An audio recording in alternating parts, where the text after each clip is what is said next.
Seconde table ronde consacrée à un projet de rénovation en BIM. On part de bâtiments, d'habitation, plutôt dans un style années 70. On a envie de leur donner un grand coup de jeune, avec la nécessité, bien entendu, de passer à une performance énergétique meilleure.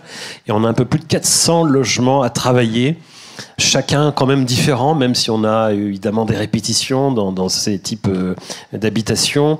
Les logements ont évolué individuellement, certains ont fait des travaux, d'autres pas. Et il y a la volonté, entre guillemets, d'industrialiser un petit peu cette rénovation. On est en site occupé, donc bien sûr les enjeux, c'est de déranger le moins possible les personnes qui y habitent. On sait que c'est un grand frein dans les maisons individuelles, la rénovation énergétique. Les gens n'ont pas envie d'être embêtés pendant des mois, même s'ils vont en avoir un bénéfice à la suite. Là, l'idée, c'est vraiment de travailler au mieux et en gênant le moins possible les personnes qui y habitent. Michel Subirapuy, alors je viens de dire quelques mots sur le projet donc de rénovation de bâtiments. On est à Massy. Donc d'abord, pour vous dire que c'est un conception-réalisation, nous avons gagné un concours en association donc, avec Bouygues et un bureau d'études. Des bâtiments typés années 70. Toutes les façades avant ont beaucoup de balcons, soit environ 3 km de balcons, ça commence à faire. Et on a réfléchi sur le concept de relier les niveaux 2 par 2 afin de casser le monumentalisme de l'existant et donner une échelle un petit peu moins lourde. Ce qui était intéressant, c'était d'intégrer le BIM dès le début. Donc on a répondu là-dessus. Et l'avantage d'un conception-réalisation, c'est qu'on travaille avec une grosse structure qui est Bouygues et en appui de ce que l'on fait. Alors Stéphane Hertz, vous êtes chef de groupe travaux donc, chez Bouygues Île-de-France, Habitat Social, et responsable aussi du chantier sur cette opération. Donc ça a débuté en février 2019. Alors pour rentrer un petit peu plus dans la description des travaux, donc on a parlé des façades, là, donc la transformation des façades existantes. On a refait finalement toute l'étanchéité, toutes les façades, tous les garde-corps, changé toutes les fenêtres pour améliorer la performance énergétique du bâtiment existant. En parallèle de ça, des travaux de façade, il y avait toute une partie d'amélioration des travaux dans les logements, pour les 434 logements occupés pendant la phase travaux. Donc une partie amélioration principalement des pièces humides, puisque c'est ce qui était le plus dégradé au fil des années. Et parallèlement à ça, le changement donc, des fenêtres, je vous en ai parlé, des portes palières, etc. Le changement du système de ventilation, l'idée étant vraiment d'améliorer les performances énergétiques du bâtiment. On a eu aussi un peu de travaux dans les parties communes pour améliorer l'habitat des locataires. Je vais rentrer un petit peu plus dans le détail maintenant de la modélisation de l'enveloppe du bâtiment, ce qu'on a réalisé en BIM sur l'opération de Massy. Alors vous voyez à l'image le bâtiment avant les travaux. On découvre effectivement des images qui sont assez différentes de celles qu'on a vues avec les 3D. Oui, donc c'est des bâtiments, donc il y avait 13 cages d'escalier et des bâtiments qui allaient du R+7 jusqu'au R+16. On avait une volonté de fiabiliser finalement nos études d'exécution au travers du BIM. Donc pour ça, finalement, on a modélisé les façades du bâtiment existant en faisant un relevé, un nuage de points finalement, avec un drone et un scan laser. Donc on a fait appel à un géomètre avec qui on a l'habitude de travailler, qui nous a fait le relevé en mettant le scan au rez-de-chaussée, en faisant passer en parallèle le drone tout autour des bâtiments. Et grâce à ces relevés, il nous a réalisé un nuage de points et il nous a modélisé le bâtiment existant. Finalement, après cette modélisation, on avait pour objectif à la fois de réaliser tous les travaux et de pouvoir étudier tous les détails d'exécution, la jonction, les détails entre les garde-corps, le bardage, l'enduit surisolant. Vous avez vu sur les images, il y a plusieurs matériaux en fait sur les façades. Et sans avoir de plan de l'existant, c'était compliqué. Cette maquette nous a permis d'avoir un relevé assez précis, plus ou moins 15 mm. Donc ça nous a permis de réussir à industrialiser un maximum les travaux de façade. On a réalisé des plans d'ossature préfabriqués, standardisés pour le bardage, parce que c'était des éléments qui étaient assez répétitifs. 3 km de garde-corps, des façades de 30 mètres de long. L'intérêt du BIM pour nous là, sur ce projet-là, ça a été du coup de standardiser et de déranger le moins possible les locataires, puisque les logements sont occupés. Donc, pendant la durée des travaux, quand on enlève les garde-corps, ils sont chez eux. On a essayé d'optimiser le temps de pause pour qu'au final, les locataires soient dérangés, entre guillemets, pendant une journée uniquement. Et qu'en fait, ils perdent l'usage du balcon pendant une journée parce qu'évidemment, il n'y a plus de sécurité. Et quand Exactement. on a des bâtiments à étage, on peut imaginer que c'est important d'agir assez rapidement, limiter les risques. Donc on voit que c'est assez répétitif. Là, c'est juste un extrait d'une façade, hein, mais on voit les ossatures préfabriquées en bois sur le plan d'exécution. Et entre, c'est des façades vitrées, donc des menuiseries extérieures sur toute la longueur et des garde-corps en bordure de balcon. Ça nous a permis également, après, de standardiser et de commander à l'avance toutes les plaques de bardage à la bonne dimension grâce à la précision du relevé d'exécution. Donc, je vous disais tout à l'heure, finalement, hein, sur un balcon d'une trentaine de mètres, on réalisait les travaux de dépose du garde-corps, pose du nouveau garde-corps et pose des ossatures bois en une journée pour minimiser l'impact des travaux chez les locataires. Et il y a eu aussi un point important qui est la communication avec les gens qui habitent. C'est-à-dire qu'il faut pouvoir aussi s'associer les personnes qui vivent sur place, les transformer un peu en partenaires et qu'il y ait le moins d'opposition possible. Alors déjà, pour leur bien-être à eux, puis aussi pour que les travaux se passent bien.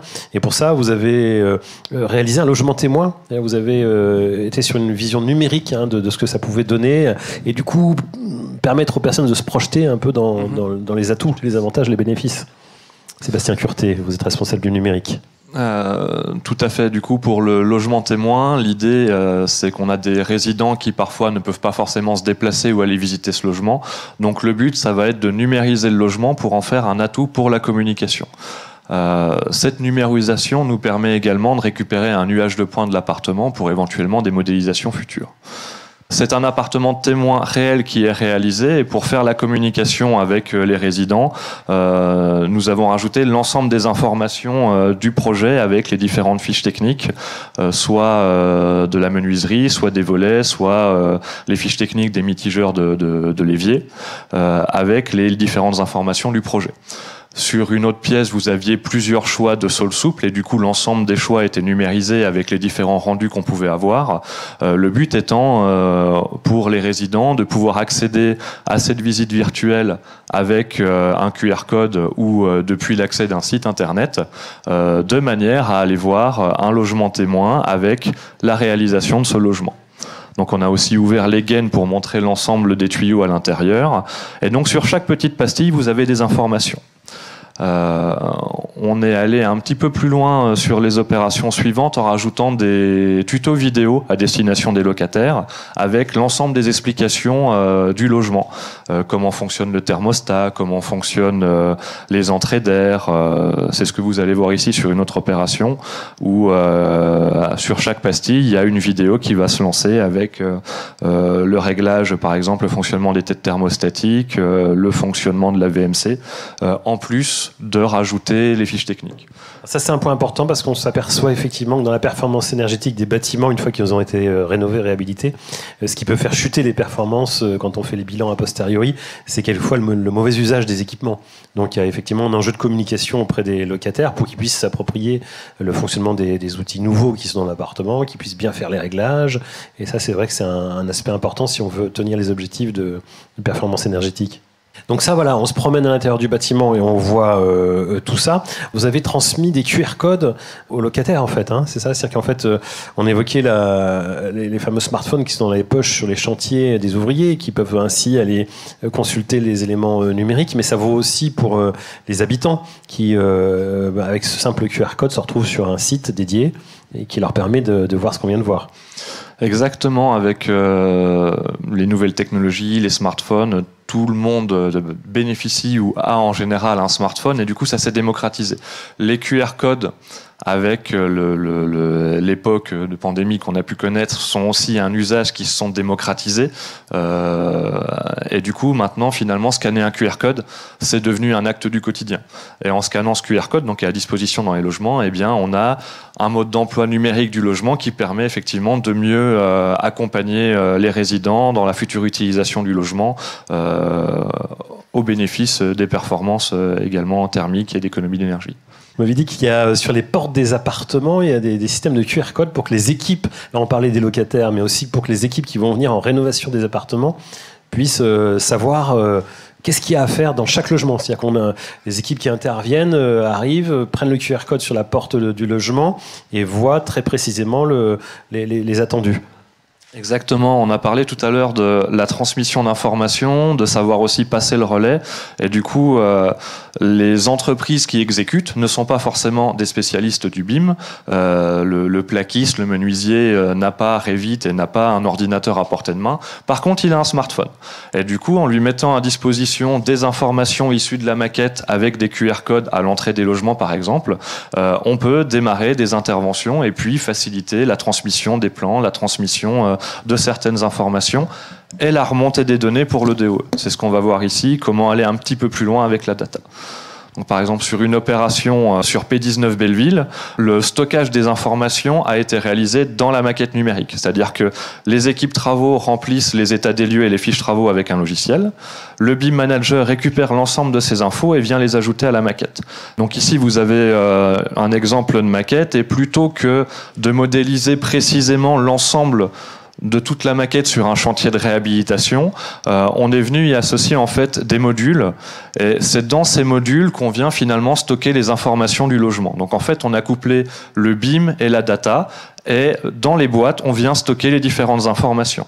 À la fin de l'opération, on peut livrer au maître d'ouvrage une maquette avec l'ensemble des informations liées aux travaux en DO numérique, sans avoir forcément modélisé de manière ultra précise l'ensemble des logements. L'idée, c'est pas d'avoir une maquette extrêmement lourde à manipuler, c'est plutôt d'avoir quelque chose d'assez efficient et qui se concentre sur ce dont on a besoin. On n'a pas tout numérisé. Exactement. Ici, vous pouvez voir un téléphone d'un sous-traitant, par exemple. Il va pouvoir scanner le QR code. Le QR code est devant la porte palière. Et ici, par exemple, on va suivre les interventions. Donc là, en scannant le QR code, en étant plombier, je vais avoir accès au quitus travaux de plomberie pour aller dire et signer mon bon d'intervention avec le locataire. On y a ajouté une enquête satisfaction pour vérifier si les résidents sont satisfaits des interventions, de ce qu'on fait. On pointe, il y a éventuellement des observations libres pour le locataire qui peut signer, et ensuite le quitus va être terminé. En flashant ce QR code, en étant électricien, j'aurai le quitus électricité, ou en étant plaquiste, j'aurai le quitus plaquiste. En fait, on va servir des gestions de droits et des données autour de la maquette pour aller justement récupérer différentes informations. Ici, du coup, sur l'ordinateur, donc le compagnon qui est en train de travailler produit de l'information. Cette information, je peux la récupérer pour voir ici l'ensemble du coup des interventions réalisées. Donc, je peux récupérer bien sûr en PDF, on en a parlé, les livrables à un moment où les preuves de l'exécution pour historiser tout ça, ça peut être du PDF, ça peut être des données, et ces données sont ensuite redéversées dans la maquette pour finalement que le client ait l'ensemble des interventions qui soient tracées dans la maquette numérique. Pour aller un petit peu plus loin sur les opérations, le BIM, la data et le fait d'avoir des compagnons qui vont produire de la donnée vont nous permettre, on a entendu le mot API tout à l'heure, justement avec des API d'aller automatiser certaines choses et certaines données. Du coup ici on a une opération toujours de réhabilitation avec 712 logements qui sont répartis sur une vingtaine de bâtiments. Et du coup, le chantier est très réparti, et avec une interface numérique, on peut aller voir les échanges d'informations et puis ce qu'on a stocké avec où on en est dans l'avancement des logements, en électricité, par bâtiment, ou en filtrant suivant les différents lots. Donc l'électricité, la faïence par exemple, la peinture. Tout ça est alimenté automatiquement à partir des QR codes qui ont été flashés par les compagnons et des informations qu'ils ont rentrées. Et avec les API, on a automatisé le système. De la même manière, on peut faire la même chose avec l'avancement par lot cette fois, et puis voir le zoom avec un bâtiment. quand un résident appelle, le but, c'est d'être aussi performant sur la réponse à ses questions, à ses demandes. Du coup, on peut avoir aussi une fiche où on va synthétiser l'ensemble des interventions qu'on va faire chez le locataire. Donc, est-ce que son état des lieux est fait? Est-ce qu'on a démarré ses EPR ou est-ce qu'il y a des réserves dedans? Le programme des travaux qu'on a à faire chez lui qui a été rentré par l'équipe travaux et l'avancement des logements qui a été saisi par les compagnons. Et là, quand on parlait tout à l'heure aussi de coût du BIM ou de surcoût du BIM, il faut bien voir ici toutes les non-valeurs ajoutées qu'on est capable de supprimer avec ce genre de choses. Et puis, on parlait aussi à un moment de l'attractivité. Quand on embauche des ingénieurs dans des entreprises et qu'on leur propose, par exemple, ce genre de système, ça fait plus rêver et c'est beaucoup plus compétitif pour embaucher du monde que de parler de fichiers Excel, de plans, de différents calculs avec une TI 30. Et du coup, c'est moderne. C'est le virage, effectivement, à un moment qu'il faut prendre. Merci pour cette démonstration.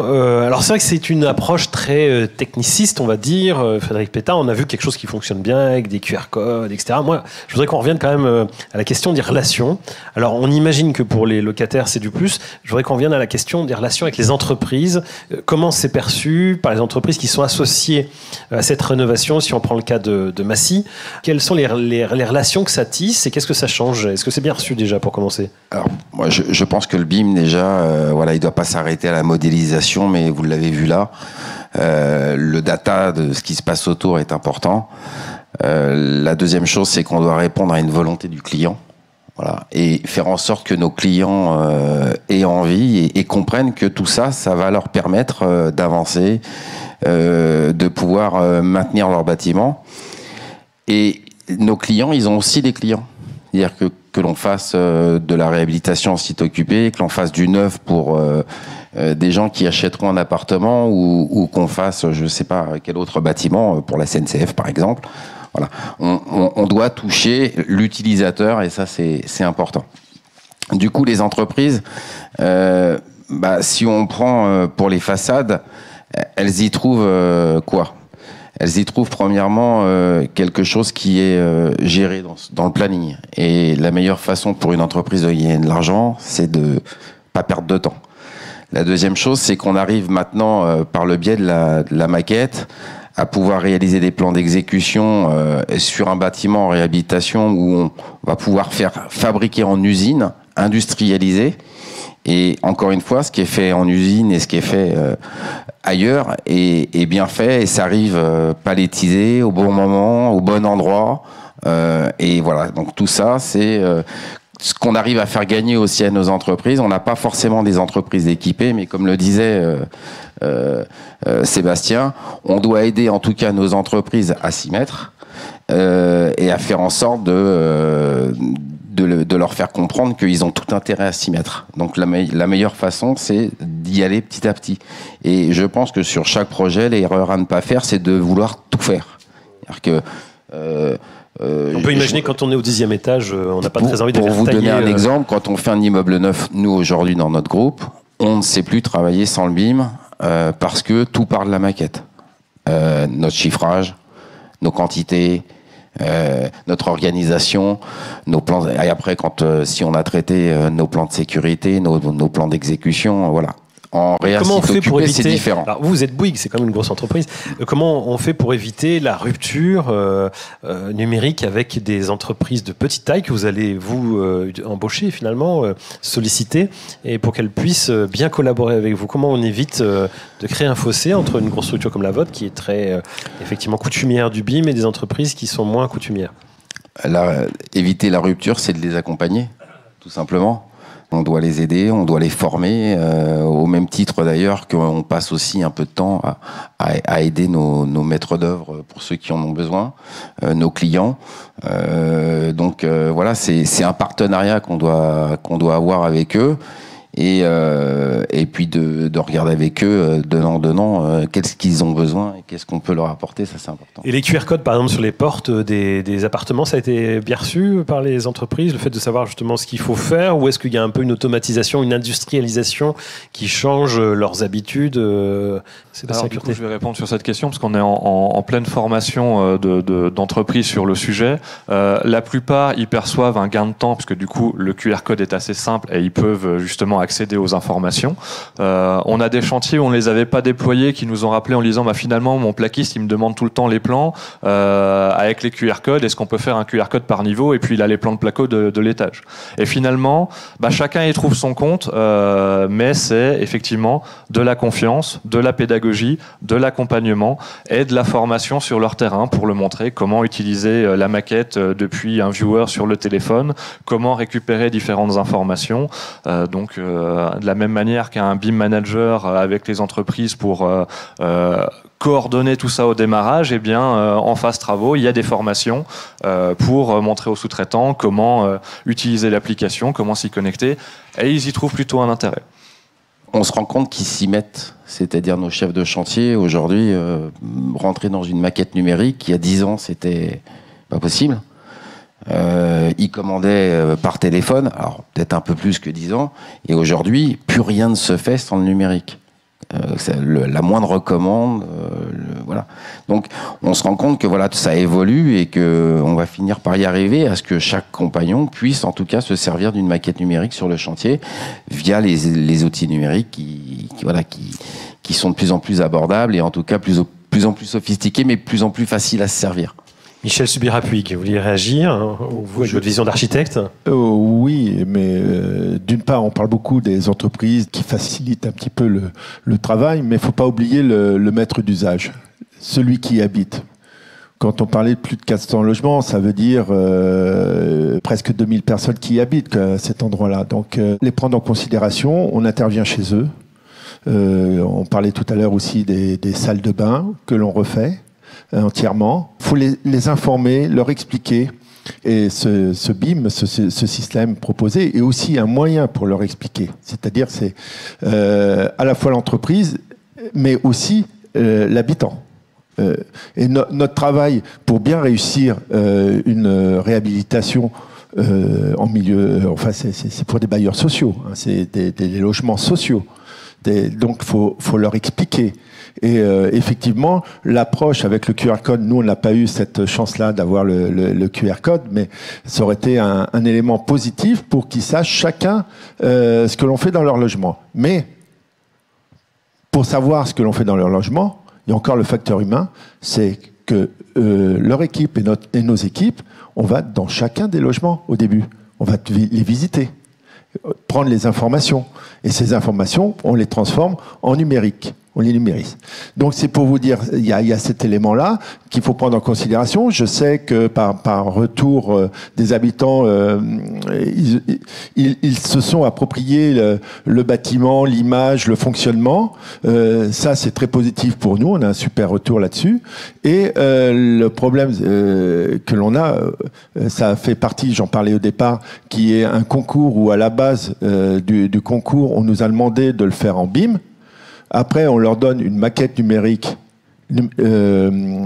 renseignée, c'est ce que tu expliquais tout à l'heure. Par contre, le bailleur n'est pas équipé pour gérer ça. Et ça arrive. Je fais beaucoup de réhabilitation en milieu occupé. Actuellement, il y a 3 bailleurs sur la région Île-de-France qui ont leur AMO BIM en amont, qui nous demandent de rentrer dans leur charte pour ensuite pouvoir les gérer. Mais c'est petit encore. C'est juste les balbutiements. Voilà. On est obligé de travailler avec de la qualité parce que là, sur ce projet-là, par exemple, il y avait des engagements sur les performances thermiques à l'issue. C'est-à-dire que ce n'est pas juste des promesses, c'est contractuel. Hein. C'est bien ça, Frédéric Pétard? Je ne sais pas si la maquette numérique va apporter un plus sur le fait de réussir à bien travailler, en tout cas à réussir un label. Mais là où on peut dire qu'on a réussi notre travail sur les façades, c'est qu'on a eu... on n'a pas eu d'ajustement à faire sur place pour pouvoir corriger ce qui arrivait d'usine. Et ça, c'est plutôt important. On doit se poser la question de à quoi ça sert. Il ne faut pas faire du BIM pour faire plaisir ou pour faire joli. Voilà, il faut qu'à un moment donné, on ait un retour sur investissement. Donc, j'ai entendu lors du premier tour, là, effectivement, il y a un investissement à donner financier. On ne peut pas commencer quelque chose sans dépenser. Mais il y a un moment donné, il doit y avoir un retour. Voilà. Donc, c'est comme ça qu'il faut le voir. Et ça doit servir à tout le monde, c'est-à-dire aux entreprises, ça doit servir à la maîtrise d'œuvre, ça doit servir à la maîtrise d'ouvrage et ça doit servir aux utilisateurs. Des questions. Est-ce que vous souhaitez intervenir pour demander des éclairages sur certains aspects qui viennent d'être présentés par l'équipe qui a fait cette rénovation à Massy? Je voulais simplement rappeler cet intérêt qu'a le bailleur, qu'il récolte toutes les informations de son patrimoine pour justement, et j'ai un ami qui est chez 3F, qui fait du BIM aussi, qui est AMO BIM, et vous en parliez. Eux, ils commencent déjà à répertorier les données sans que pour autant il y ait des projets. Mais dans une éventualité d'avoir des projets, certes, ce ne serait pas pour juste faire du BIM gratuitement, mais déjà pour centraliser la donnée et pouvoir anticiper sur les éventuels projets. Ça, avoir une meilleure acuité finalement sur le patrimoine qu'on possède, de son état. Exactement, une meilleure gestion de son patrimoine.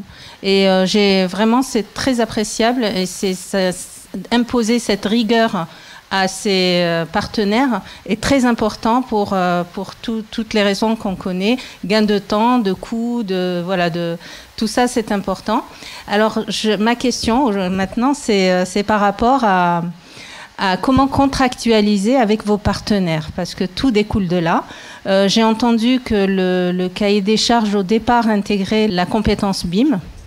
Est-ce que ça ruisselait jusqu'au menuisier ou Est-ce que vous décriviez une convention qui va imposer en quelque sorte, donc finalement oui ils adhèrent et tant mieux qu'ils adhèrent avec un échange humain, mais il y a quand même une contractualisation qui peut éviter qu'un menuisier nous dise, parce que là on a entendu tout est beau, tout le monde dit oui, mais on a quand même quelques entreprises qui ont peur tout simplement et qui refusent ça. Donc en général quand c'est prescrit dès le départ, ils répondent en connaissance de cause. Donc l'accompagnement est important, mais comment avez-vous fait, vous? Comment ça s'est passé, Frédéric Pétas, sur la contractualisation avec les entreprises? Alors, même si j'ai l'impression que c'est nous, vous qui avez on répond en tant qu'entreprise générale chez Bouygues.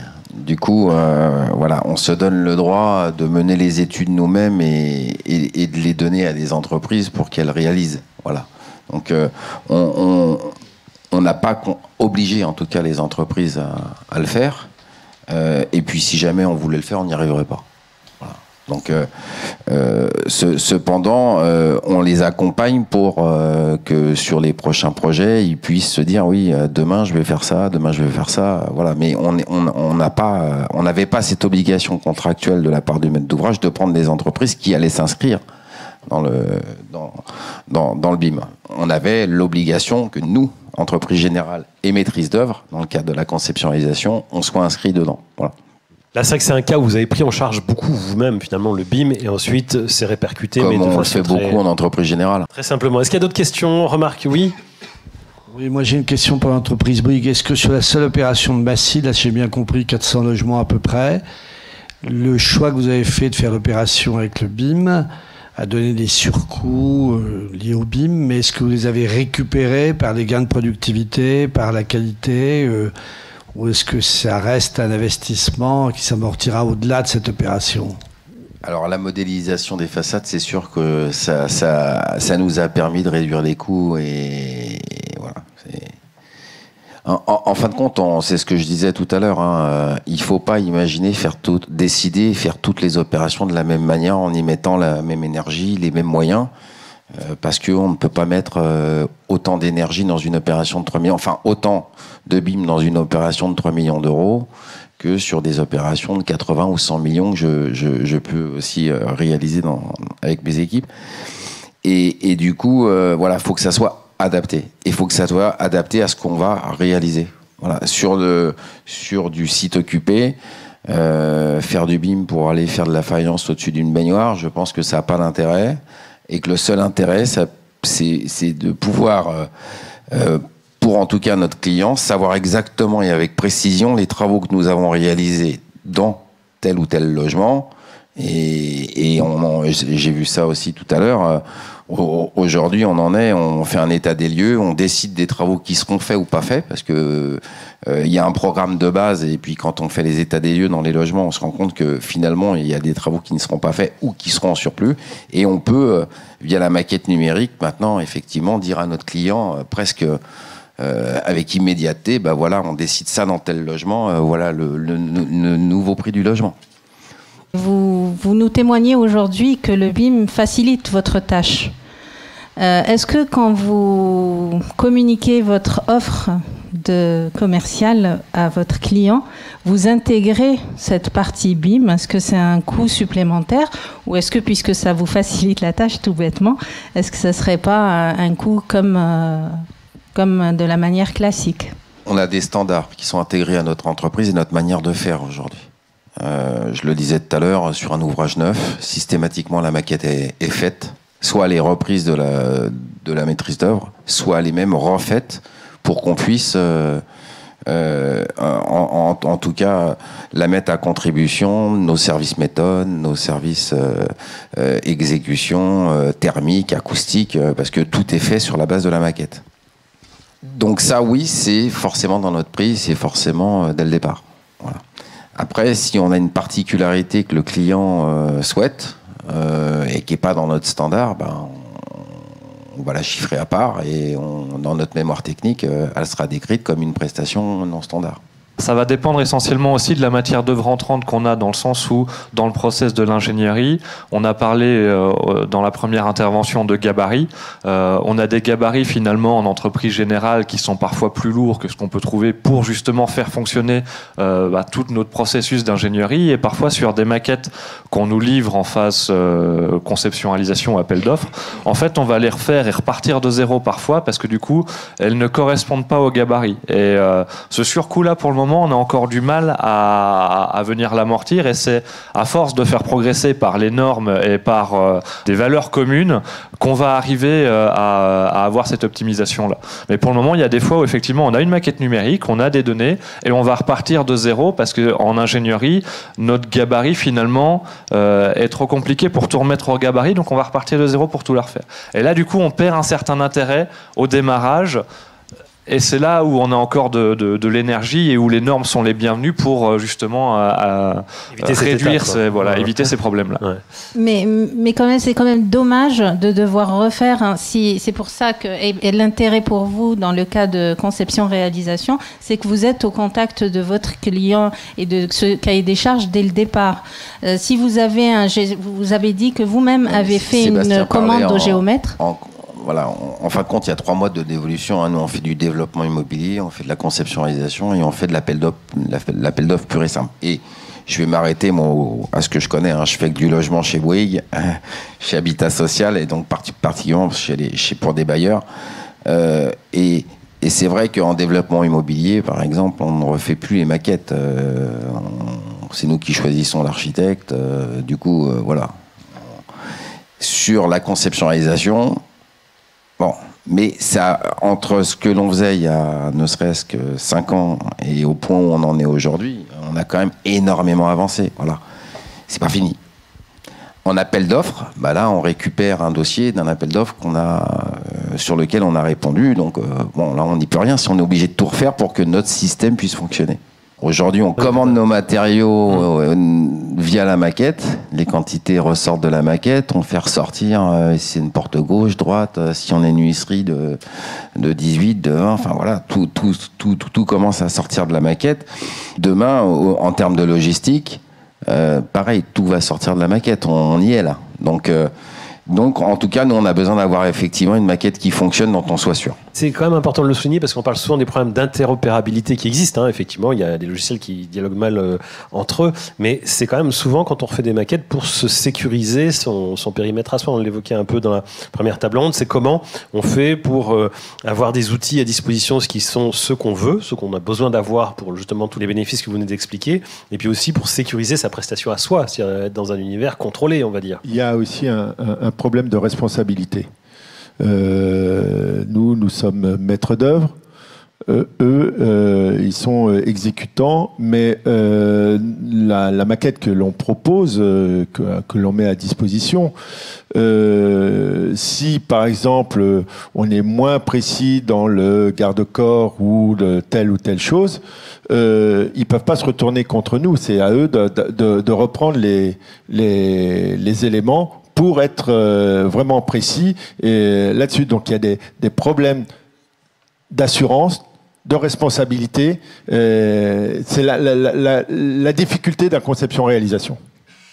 Il y a plusieurs questions. Une là-bas, et ensuite il y aura une demande de micro ici, en bas à droite. Mais j'ai vu. Bonjour. Bonjour à tous. Céline Chaise, ingénieure prévention à l'OPP-BTP, donc organisme professionnel de prévention du bâtiment et travaux publics.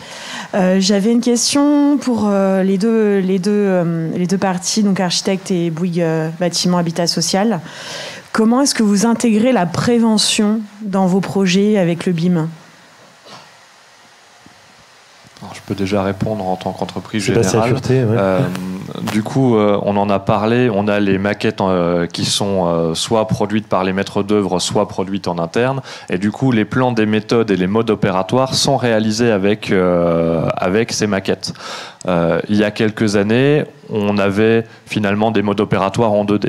Et puis, on est passé avec des modes opératoires en 3D où on fait une maquette. Et par contre, le chef de chantier ne connaît pas Revit, ne sait pas utiliser une maquette, donc on lui imprime une vue 3D en PDF pour lui montrer un peu plus comment aller faire et comment aller mettre la sécurité là-dedans. Maintenant, on en est à l'étape de former l'ensemble des compagnons pour justement que le mode opératoire, ils puissent l'avoir directement dans une maquette numérique, qui puisse tourner autour, regarder l'échafaudage. Et on a même des essais, par exemple, de réalité augmentée, où on va se promener sur le chantier et voir la visualisation de la tour d'étaiement modélisée dans la maquette en réalité augmentée avec l'emprise qu'elle prendrait pour justement montrer ce genre de choses. On est en train de tester ce genre de technologie sur ces sujets-là. Et puis, sur les QR codes, on en parlait aussi. Pour la santé, la sécurité, on a aussi des essais sur une opération de Beauvais, où on est en train de distribuer des QR codes un peu partout pour que les compagnons sous-traitants ou par propre puissent, en flashant le QR code, venir nous alerter sur des défauts, par exemple, de sécurité collective à différents endroits qu'ils auraient pu constater ou venir faire des devoirs d'alerte. Donc, on va y arriver par la pédagogie, par justement les QR codes et la démocratie du numérique. Et puis la modélisation 3D permet au chef et à la maîtrise de mieux appréhender la manière de construire et puis les modes opératoires qui sortent des modes opératoires courants. Du coup, côté architecte Côté architecte, nous sommes en amont de ce qu'il disait, c'est-à-dire dans les CCTP, on demande qu'il soit toute cette prévention est écrite et demandée tout au long du chantier. On le rappelle, néanmoins, ça dépend avec quelle entreprise on travaille. Voilà, donc il y a ces éléments-là. Ce qu'il proposait, effectivement, tout le monde n'est pas équipé de QR code ou mais néanmoins, cette prévention doit toujours être visible, anticipée, et notamment il y a des coordonnateurs SPS aussi qui viennent en parallèle, sauf que eux, ils sont peut-être moins équipés que nous pour intervenir au niveau numérique. En fin de compte, mais là on sort du BIM, mais le numérique, il peut aussi apporter ça. C'est-à-dire qu'aujourd'hui, on est en train de tester des capteurs sur nos matériels pour savoir si le matériel tourne, si on optimise nos rotations. Et le matin, le chef pourra arriver, voir sur son écran, au bout d'une heure, si le matériel qui devait être déplacé a été déplacé. Voilà. Sur la pénibilité, hein, pour répondre à l'OPBTP, ça nous permet de faire des études sur effectivement le nombre de kilomètres que va parcourir un compagnon. alors que sur la base, il devrait en parcourir 4, par exemple, dans la journée, puis qu'à la fin, il en a fait 8. Ça veut dire qu'il y a un problème de rangement, il y a un problème de stockage, enfin, voilà. Et ça, le numérique, aujourd'hui, on y arrive.